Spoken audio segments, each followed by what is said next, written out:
Hello everybody and welcome back. I am Titan9. I hope you all enjoyed your sealed events and were able to play some good games, meet some fun people, collect a lot of cards. I know I did all three of those things. But now, with the set fully released, it's time to get into the constructed formats of GD01. And I have been sort of absent for a bit, trying to find the best way to do this. A lot more content creators have entered the space in that time. But I suppose my niche has been doing deep dives into things, and I think I will continue with that.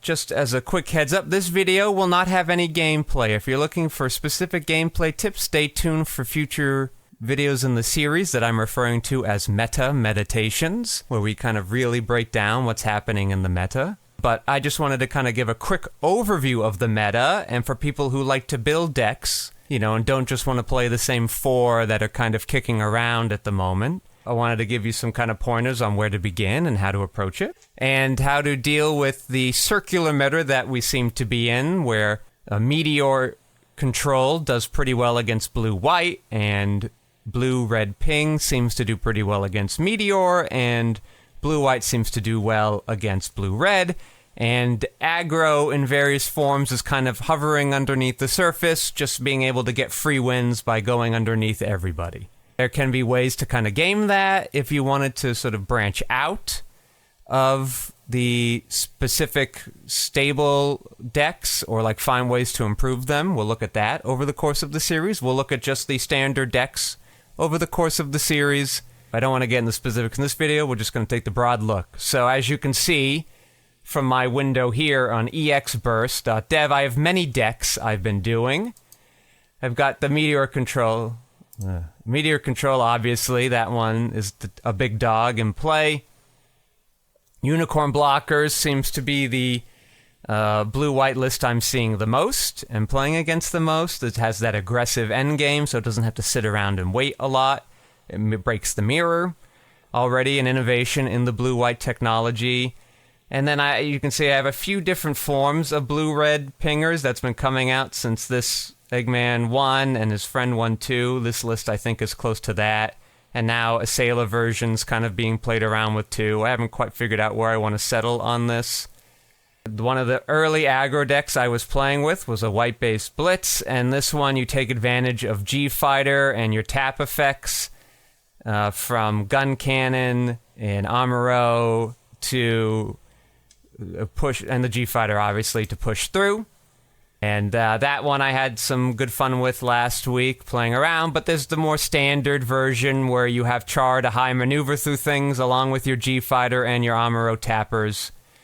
And I've recently been experimenting with a Shenlong version of the aggro deck that eschews the Char stuff and goes with a Wu Fei package. And this has come up in with all the aggro decks kind of coming to the fore because it's the cheapest decks, provided you have some starter decks already.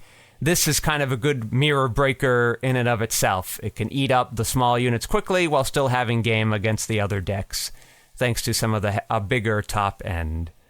Then, of course, Xeon midrange is a way to go. There's a red-green Xeon aggro. These decks don't seem to be as popular. I've also been tinkering with a Meteor midrange version in lieu of all of the aggro decks coming up. It has a little bit better game against that, though you do sacrifice some top end. It's also a good budget version if you have Death Size but don't want to also spring for Wing Zeros, or you want to wait until the second wave of product comes out. I don't blame you. And then, of course, I've been playing with an Academy aggro. I really love Aerial Rebuild. I like the card advantage of it. I have been thinking of it for the blue-white deck for a bit, but it just seems to be a little slow in the face of Unicorn, that package. So I'm trying it in an aggro shell now. All of these are decks we'll kind of explore in more deep control, but I brought up, as you can see, a lot of different versions of aggro. I've been telling you about how decks are evolving in the face of aggro. I think it's very important. I come from Magic, so in the Legacy format where you can play with just about all of the cards available there is like a police, a fun police, and it's called Burn, and that one you just sort of deal direct damage to your opponent, and when relatively quickly. It's a very linear deck, and all it does is just do damage and tries to kill you before your opponent can stabilize and run you out of cards or gain life or kill you sooner. And aggro is sort of like that now in our deck. If you don't have a way to deal with three units on turn 3, 6 units on turn 3, 3 units on turn 2, 6 units on turn 3, somewhere in that vicinity, you are not going to be particularly viable. This deck is popular because players not familiar with the meta can do well with it because you don't really care what other players are doing. You're, on the lower end. To be a really top-tier aggro player, you obviously have to know what your opponent's decks are. But if you're just trying to get started, it's an easy way to get free wins. You just go fast. And it's also, as I said, very cheap. All right, the unit freedoms are expensive. The LRs for Meteor Control are expensive. Gelgoog suddenly became really expensive. The Kshatriyas, very expensive. The starter Gundam even has gotten expensive. It's gotten more expensive than a starter deck on release day, which is quite wild. So it's very cheap to play an aggro deck. So you need a deck that can handle that. And so some ways to do that, you can have blockers, right? Meteor Control, blockers. Unicorn blockers, obviously blockers. You can find a way to match them or ping them. The red-blue deck obviously has pingers in the name. It's got gun cannons, it's got Ankshas, but it also just has an aggro package itself. It can trade with you. And its blockers, and its creatures generally have bigger butts. The Marita is killing off your units, Kshatriya is killing off your units. So that's another way to do it. My point of the green-white mid-range, I don't really have a lot of blockers in here, but you've got a 2/2 Duos Leo that can attack units that have just been played by your opponent. Like a problem you can have against aggro is, you finally killed off all of their rested units, but you have 1 or no shields left, and they've just played 2 or 3 units, and you can't stop that, and you have no base in hand. Well, things like a Duos Leo, or these pingers and direct damage, close combats, battle of aces, etc., they can kill active units that have just been played. And that's a way that you can deal with them, too.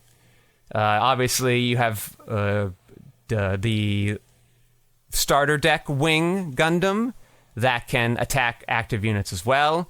You could also play tap effects. I've been debating playing something like that in the Shenlong deck that forces your units to be tapped, and you can attack them that way. This is another reason why I like the Shenlong, because in your mirror match, you can trade with their units, but also put pressure on them at the same time. You can see a lot of the deck decisions have had to come from dealing with aggro. So if you don't have to play white to do that, to be clear. You don't have to. When I was playing the beta regional that I won, the real threats were blue-white blockers, blue-white control, and the blue-green aggro decks. And my solution in that scenario was to just go under them. I wasn't playing any breach package in my blue-green aggro deck. I leaned more into the G-Fighter, which is where I got the idea for this White Federation, white-based blitz version of the deck. Then I could go under it. Your Shenlong is not coming out until turn 4. So that gives you a lot of turn to play a lot of units. And they'll get some and they'll breach you, but you've already got them on the back foot at that point. So it doesn't really matter. Sometimes they were playing Rickdoms. That's a 3/3, so that's a little annoying. But the Breach 2 doesn't get through a lot of your bases super easily. And at some point, you can gun cannon one off after it trades with your 2/2 Zaku. I guess you couldn't play that in that format. 2/2 GM. That proved not to be a problem. But now, with full access to all the cards, the decks have all gone in that route that I went through in the beta regional. They wanted to go really, really low. And so, if that's the way they go and they roll into that, you probably weren't going to win those games anyway. But in the games where they don't have the God Hand, that's where your Shenlong can come into effect. And the Shenlongs are good because this also, that Ella, or the rare Shenlong, plays well against the blocker decks too. And you can and your Wu Fei trades very favorably into those smaller units. So that's something to consider. You don't have to just play white. You can play tapping effects so you can attack units just played. Just make sure to save them for those events. You can try to be as fast with them and then trade them and then have like a slightly bigger unit. Like your 2-3 Gigans are better than their 2-2 whatevers. There's so many of those now. So that's something to consider as well. But like brewing is fun in this deck. It's kind of easy to get it to keep in your mind because there are only so many cards you have to worry about. In Magic, we've got 30 years of cards. It can feel kind of like crazy to keep up. But especially in the last 6 years when they print like 1,000 cards every year, I don't blame you for not being able to keep up. When I was a wee boy and starting out playing the game, you had like a little under 500 around there somewhere a year. So a little more easy to maintain. You also only had 10 years of gameplay at that point. I guess less. 6, 7 years. Anyway, I won't bore you with my old man stories. I'll just say, feel free to explore the space. Even when you pick an archetype, there is no set list. I keep seeing that all the time, too, in Discords and in chats and things like that. There is no set list. Feel free to experiment, right? The Gen Con tournaments happened. These decks came out of nowhere, right? And even now, they're still iterating. Is Sayla a good fit or isn't she? Do you want all your Anxas or don't you? We have, I've got 3 different versions of aggro decks, I guess 4 if you count this Academy one, that I'm playing around with to try to find some way to do it. On mid-range, I'm hoping there's a way to work. I'm sort of debating kind of a 3-ship alliance, mid-white, probably red, but who knows, mid-range kind of deck. Like, I think there's a lot of open space there. The Justice Gundam is a card that excites me. Magic has taught me to love cards that make an extra card. Right? Extra rectangles are always good for card advantage, especially in a format like we have where there isn't a lot of that going around. So I want to find a way to make that card work. There's just a lot of exciting things happening at the start of a format. And again, I say this a lot. There's a lot of variance in this deck, in this game. Over 10% of your cards go into your shields at the beginning of the game. The mulligan situation is not very good. You can have a mediocre hand, mulligan it, and you get an even worse hand. And you're just stuck with it. And there's not a lot of card draw or consistency. So just keep a lot of that in mind. Don't feel like if you aren't playing the quote-unquote best deck that you're going to lose. Don't think that if you're in a bad matchup, you're going to lose. Yeah, best of 1-2 is another thing that adds the variance to this game. It's like Super Bowls. A lot of the times, the best team doesn't win just because that's kind of the quirkiness of a best of 1 thing.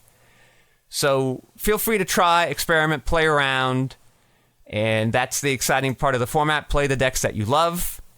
Because even those decks can be competitive. Don't be afraid of any of that. That's where I'm going to wrap the video. I don't want my sort of talky video to be too long. We'll dev into a lot of these decks in the coming weeks and sort of explore how they do against the meta, the quote-unquote stock decks, and see what kind of changes we can make and how we can tweak and respond to the living meta that we're in. It does feel like every week new things are coming and happening, and that's very exciting to see. So thank you all for tuning in. Stay tuned for more meta meditations, and I hope you have a wonderful weekend.